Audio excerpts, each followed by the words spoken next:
Struggling to grasp the complex power dynamics at play in your research? This video introduces you to power mapping, a tool that enables you to understand power dynamics within a specific system, helping to guide implementation and intervention. If this is the first time you're watching one of my explainers, I'm Dr. D, a global health practitioner and academic.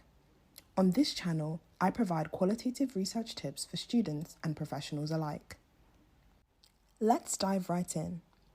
Power mapping is a qualitative research tool that helps us visualize and understand power relationships within a specific context.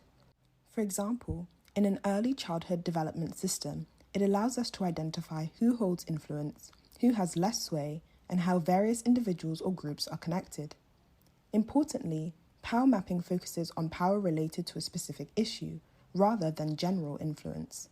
This means we are looking at decision makers and stakeholders who can either drive or resist change in areas like early learning or caregiver support. Let's go through the steps of power mapping using this early childhood development example.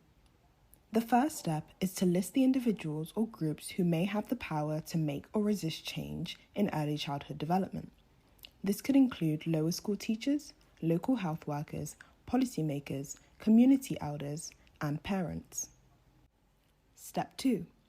For each of these stakeholders, identify how much power they may hold within the early childhood development system. Draw a small circle around their name to indicate little power and a big circle for a lot of power.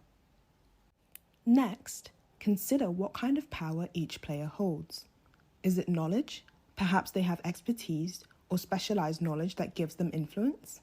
Is it resources like funding? Is it trust?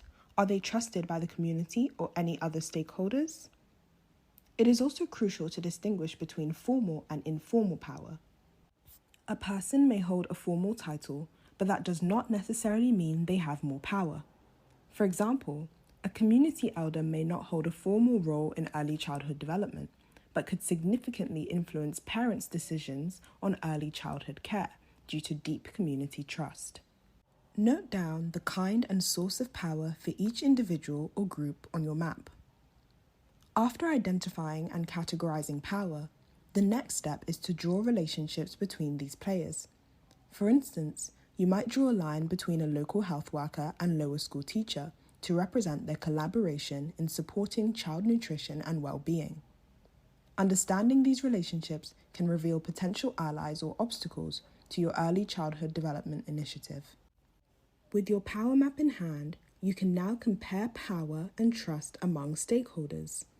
This understanding of power dynamics, attitudes, and perceptions is critical for designing strategies that ensure the success of any early childhood development initiative in the community.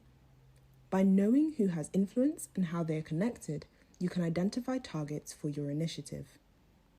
For example, working with trusted community leaders or early childhood development advocates could help advance the project.